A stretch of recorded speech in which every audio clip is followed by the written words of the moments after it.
প্রিয় বন্ধুরা, এটি অনেক পুরনো ঘটনা, আজ থেকে হাজার হাজার বছর আগের। সে সময় আল্লাহর একজন নবী ছিলেন, হযরত ইব্রাহিম আলাইহিস সালাম, যিনি আল্লাহর খুবই আনুগত্যশীল ও সৎ বান্দা ছিলেন।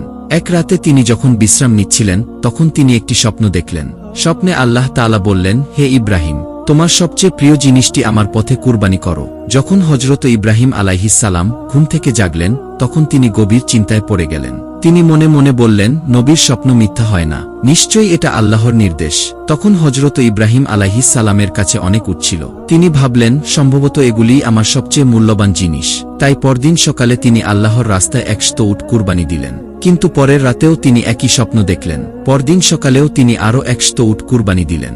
কিন্তু তার হৃদয়ে তখনও প্রশ্ন ছিল, এটাই কি সেই জিনিস যা আল্লাহ তার নিকট চাচ্ছেন? পরে এক রাতে আবার সেই পবিত্র বার্তা এলো, হে ইব্রাহিম, আল্লাহর রাস্তায় তোমার সবচেয়ে প্রিয় ও মূল্যবান জিনিসটি কুরবানি করো। অনেক ভাবনার পরে হযরত ইব্রাহিম আলাইহিস সালাম অনুভব করলেন, যখন আল্লাহ বলেছিলেন, তোমার জীবনের সবচেয়ে প্রিয় জিনিসটি কুরবানি করো, তখন তার অর্থ ছিল না উট, বরং তার প্রিয় পুত্র হযরত ইসমাইল আলাইহিস সালাম।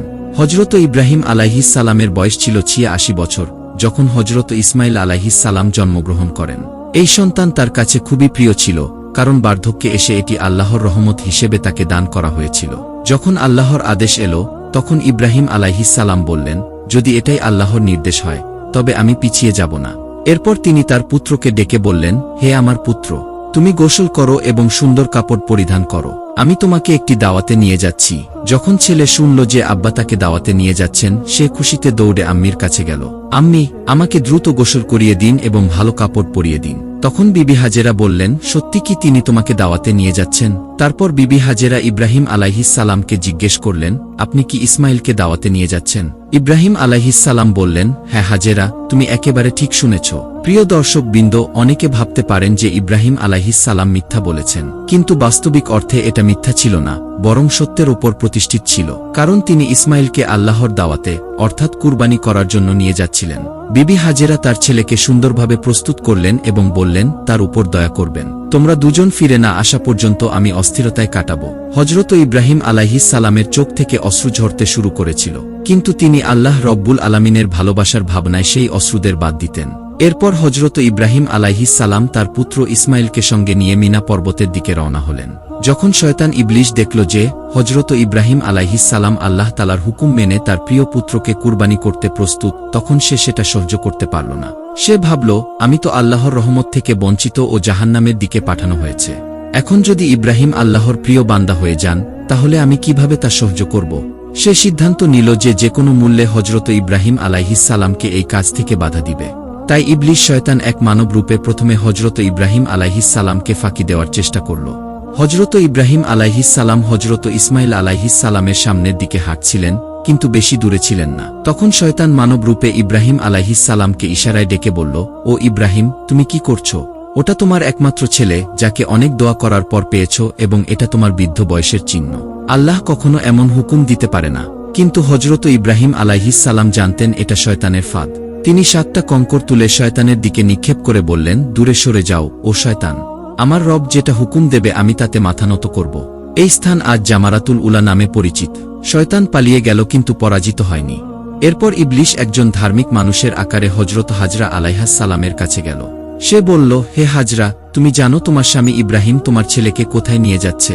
হাজরা বলল, কেন? তিনি তো তাকে একটি দাওয়াতে নিয়ে যাচ্ছেন। ইবলিশ হেসে বলল, আমি সবসময় শুনেছি নারীরা খুব নিরীহ ও সরল হয়, তাদের কোনো মিথ্যা বা ফাঁদে সহজেই ফাঁদা যায়। তোমার স্বামী তোমাকে ঠকিয়েছে। হাজরা তখন শয়তানের কাছে বলল, তুমি কি ধরনের কথা বলছো? আমার স্বামী আল্লাহর নবী, তিনি আমাকে কিভাবে ঠকাতে পারেন? আমি তোমার কথায় বিশ্বাস করি না। সত্যি বলো তুমি কে এবং আমার স্বামীর ব্যাপারে আমার সামনে মিথ্যা কেন বলছো? এখনই এখান থেকে চলে যাও। ইবলিশ বলল, ও হাজরা, তুমি এখন খুব রেগে কথা বলছো, কিন্তু কাল যখন দেখবে যে ইব্রাহিম সত্যিই তার ছেলে ইসমাইলকে কুরবানি করেছে, তখন তোমার রাগ কোথায় থাকবে? হাজরা রেগে বলল, ঠিক আছে, তুমি কি বলতে চাও?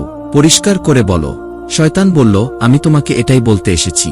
হাজরা বলল, তুমি কি আমাকে বোঝাতে পারো যে কেন একজন বাবা তার নির্দোষ একমাত্র ছেলেকে কুরবান করবে? শয়তান বলল, ও হাজরা, ইব্রাহিম বিনা কারণেই ইসমাইলকে কুরবানি করবেন না। আল্লাহ রব্বুল আলামিন তাকে হুকুম দিয়েছেন যে সে ইসমাইলকে তার পথে কুরবান করবে। এজন্যই ইব্রাহিম তোমার ছেলে ইসমাইলকে মিনা পর্বতের দিকে নিয়ে যাচ্ছেন। এখনো সময় আছে, তাড়াতাড়ি করো এবং ইসমাইলকে তার হাত থেকে বাঁচাও। না হলে দেখবে ইব্রাহিম আল্লাহর হুকুম মেনে তোমার ছেলেকে কুরবানি করে দিবেন। হাজরা শয়তানের কথা শুনে বলল, যদি আল্লাহ রব্বুল আলামিন হাজারো মানুষের মাঝে থেকে আমার ছেলে ইসমাইলকে তার পথে কুরবানি করার জন্য নির্বাচন করেন, তাহলে এর থেকে বড় কোনো সম্মান কি হতে পারে? শুধু এক ইসমাইল নয়, যদি আল্লাহ আমাকে হাজার হাজার ছেলে দিতেন এবং তাদেরও কুরবানির হুকুম দিতেন, তবুও আমি আনন্দের সঙ্গে সবাইকে তার পথে কুরবানি করতাম। এখন আমি বুঝতে পারছি তুমি সেই শয়তান। ইবলিশ, তুমি আমাকে ভুল পথে নিয়ে যেতে চাও। আমি আল্লাহর আশ্রয় চাই তোমার থেকে। আউযু বিল্লাহি মিনাশ শয়তানির রাজিম। লা হাওলা ওয়া লা কুওয়াতা ইল্লা বিল্লাহ। ওহে ইবলিস, এখনই আমার চোখের সামনে থেকে অদৃশ্য হয়ে যাও। তারপর হাজরাও কয়েকটা কঙ্কর তুলে শয়তানকে তাড়া করে দিল। এই স্থান জামারাতুল আউস্তা নামে পরিচিত। যখন ইবলিস দেখল হাজরাকে ফাঁদে ফেলতে পারেনি, তখন সে ভাবল, এবার আমি শিশু ইসমাইলের কাছে যাব এবং তাকে পরীক্ষা করব। হজরত ইসমাইল আলাইহিসসালাম হজরত ইব্রাহিম আলাইহিসসালামের পেছনে হাঁটছিলেন এবং বেশি দূরে ছিলেন না। ইবলিস হাত দিয়ে ইশারা করে তাকে ডেকে নিয়ে গেল হজরত ইব্রাহিম থেকে কিছুটা দূরে। তারপর বলল, ও ইসমাইল, তুমি জানো তোমার বাবা তোমাকে কোথায় নিয়ে যাচ্ছে? ইসমাইল বলল, কেন? তিনি আমাকে দাওয়াতে নিয়ে যাচ্ছেন। ইবলিস বলল, ইসমাইল, তুমি খুব ছোট এবং নিরীহ, তোমার হৃদয় সরল এবং সরলতায় ভরা, এজন্য তোমার বাবা তোমাকে দাওয়াতের নাম করে ফাঁদে ফেলছে। ইসমাইল বলল, তুমি কি কথা বলছো? আমার বাবা আমাকে কেন ঠকাবেন? আমি তার একমাত্র ছেলে। ইবলিস বলল, ও ইসমাইল, জানো তোমার বাবা তোমাকে দাওয়াতের ফাঁদ দিয়ে নিয়ে যাচ্ছে ফাঁদে ফেলতে। মিনা পর্বতে গিয়ে সে তোমাকে কুরবানি করবে। ইসমাইল বলল, এর মানে কি? একজন বাবা তার একমাত্র ছেলেকে বিনা কারণে কুরবানি করবে? তখন ইবলিস বলল, ও ইসমাইল, তোমার বাবা তোমাকে বিনা কারণে কুরবানি করবেন না। আল্লাহ রাব্বুল আলমিন হজরত ইব্রাহিম আলাইহিসসালামকে আদেশ দিয়েছিলেন যে তিনি তার ছেলে হজরত ইসমাইল আলাইহিসসালামকে আল্লাহর পথে কুরবানি করুন। এই আদেশ পূরণের জন্য তিনি তার ছেলেকে মিনা পাহাড়ের দিকে নিয়ে যাচ্ছেন। হজরত ইসমাইল আলাইহিসসালাম বললেন, যদি আল্লাহ তাকে এই পৃথিবীর কোটি কোটি মানুষ থেকে বেছে নিয়ে তার পথে কুরবানি করার জন্য গ্রহণ করেন, তাহলে তার চেয়ে বড় কোনো মহিমা বা পুরস্কার হতে পারে না। তিনি শয়তান ইবলিসকে চিনতে পেরে বললেন, হে ইবলিস, তুমি যতই আমাকে জ্ঞান দাও, আমি সবসময় আল্লাহর পথে কুরবানি হতে প্রস্তুত আছি। তিনি ইবলিসকে সরিয়ে দিতে আল্লাহর আশ্রয় চাইলেন এবং ইবলিসের ওপর পাথর নিক্ষেপ করতে শুরু করলেন। এই স্থান আজ জামরাতুল আকাবা নামে পরিচিত, আর হাজিরা এই স্মৃতিতে হজে জমরাত নামক কুরবানির সময় শয়তানকে পাথর মারেন। এরপর হজরত ইব্রাহিম আলাইহিসসালাম তার ছেলের সাথে মিনার মাঠে পৌঁছালেন। সেখানে তিনি তার ছেলেকে বলেন, হে ছেলে, আমি স্বপ্নে দেখেছি আমি তোমাকে কুরবানি করছি, তোমার মতামত কি? হজরত ইসমাইল আলাইহিসসালাম বললেন, হে বাবা, আপনি যা করতে যাচ্ছেন তা করুন, ইনশা আল্লাহ আমাকে ধৈর্যশীলদের মধ্যে পাবেন। তিনি আরও বললেন, হে বাবা, আমাকে কুরবানির আগে হাত ও পা ভালো করে বেঁধে দিবেন, কারণ প্রাণী যখন কুরবানি হয় তখন তারা হাত পা নাড়ে। আমি চাই না আমার মরার আগে আপনার সামনে কোনো অবজ্ঞা হয়। তারপর কুরবানির সময় চোখ ভালো করে কাপড় দিয়ে বেঁধে রাখুন, যাতে আপনার চোখ আমার মুখের দিকে না পড়ে এবং করুণা করে কাজ আটকে না যায়। এরপর কুরবানির পর আপনার হাতে আমার রক্ত লেগে থাকা কাপড়টি আমার প্রিয় মাকে দিয়ে দিবেন এবং তার কাছে আমার সালাম পৌঁছে দিবেন। তাকে বলবেন যে আমার এই কুরবানির কারণে আমরা জান্নাতে একসাথে থাকার সুযোগ পেতে পারি, এবং আল্লাহর আদেশ পালন করার তৌফিক দেওয়ার জন্য তাকে ধন্যবাদ দিতে বলবেন, এবং আমার জন্য আপনারা কোনো দুঃখ করবেন না। এই কথা শুনে হজরত ইব্রাহিম আলাইহিসসালাম খুব আবেগাপ্লুত হলেন। তিনি তার কুর্তার হাতা থেকে রশি এবং কাপড় বের করে প্রথমে হজরত ইসমাইল আলাইহিসসালামের হাত পা বেঁধে দিলেন, তারপর চোখও বাঁধলেন। তারপর হজরত ইব্রাহিম আলাইহিসসালাম তার ছেলেকে শুইয়ে দিয়ে ছুরি নিয়ে দাঁড়ালেন। সব লোকজন এবং বুড়ো বয়স্করা দাঁড়িয়েছিল। তিনি মন শক্ত করে আল্লাহর আদেশ পালন করার জন্য প্রস্তুত হলেন। বিসমিল্লাহ আল্লাহু আকবর বলে ছুরি চালালেন, কিন্তু আল্লাহ ছুরিকে আদেশ দিলেন, এই ছুরি ছুঁতেই পারবে না। ছুরি একটি পলকও আঘাত করল না। হজরত ইসমাইল আলাইহিসসালাম তার বাবাকে বললেন, হয়তো আপনি আমার জন্য করুণা থেকে ছুরি জোরে চালাতে পারছেন না, আপনি পূর্ণ শক্তি দিয়ে ছুরি চালান। যদি আমরা আল্লাহর আদেশ পালন না করতে পারি, তাহলে আমাদের জবাব দিতে হবে। এ কথা শুনে হজরত ইব্রাহিম আরও শক্তি দিয়ে ছুরি চালালেন।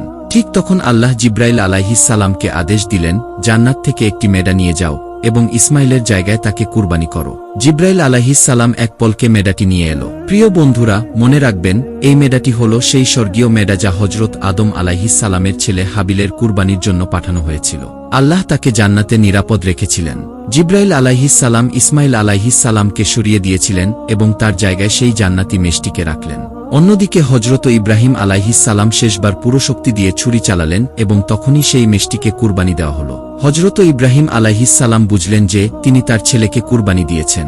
তিনি বললেন, আলহামদুলিল্লাহ। যখন চোখ খুললেন, দেখলেন ইসমাইল তার পাশে দাঁড়িয়ে আছেন এবং কুরবানি হয়েছে একটি জান্নাতি মেষের। এই দৃশ্য দেখে হজরত ইব্রাহিম আলাইহিসসালাম জিব্রাইল আলাইহিসসালামের কাছে প্রশ্ন করলেন, হে ভাই জিব্রাইল, আল্লাহ কি আমার কুরবানি গ্রহণ করেনি? কারণ আমি আমার ছেলেকে কুরবানি দিতে পারিনি। জিব্রাইল আলাইহিসসালাম বললেন, হে ইব্রাহিম, আল্লাহ তোমার প্রতি রাজি। তুমি তার আদেশ পালন করার জন্য তোমার প্রিয় ছেলেকে কুরবানি করার চেষ্টা করেছিলে, আর তোমার ছেলে নিজেও নিজের আত্মত্যাগের জন্য প্রস্তুত ছিল। আল্লাহ তোমাদের দুজনের পরীক্ষা নিয়েছিলেন এবং তোমরা সফল হয়েছ। এজন্য আল্লাহ জান্নাত থেকে একটি মেষ পাঠিয়েছিলেন এবং সেটিকেই তোমাদের পক্ষ থেকে কুরবানি করানো হলো। এই কথা শুনে হযরত ইব্রাহিম আলাইহিসসালাম আবারও আল্লাহর শুকরিয়া আদায় করলেন। হে আল্লাহ, আমাদেরকেও হযরত ইব্রাহিম ও ইসমাইল আলাইহিসসালামের মতো করে তোমার সন্তুষ্টির জন্য কুরবানি দেয়ার তৌফিক দাও। আমাদের পূর্ণ ঈমান, ধৈর্য, রোজা এবং তোমার আদেশের পুরো আনুগত্য দান করো। আমিন ইয়া রব্বুল আলামিন। প্রিয় বন্ধুরা, যদি আপনাদের আমার ভিডিও পছন্দ হয় তাহলে ভিডিওটিতে লাইক করুন এবং আমার চ্যানেলটি সাবস্ক্রাইব করুন। আবার দেখা হবে পরবর্তী ভিডিওতে। ফি আমানিল্লাহ।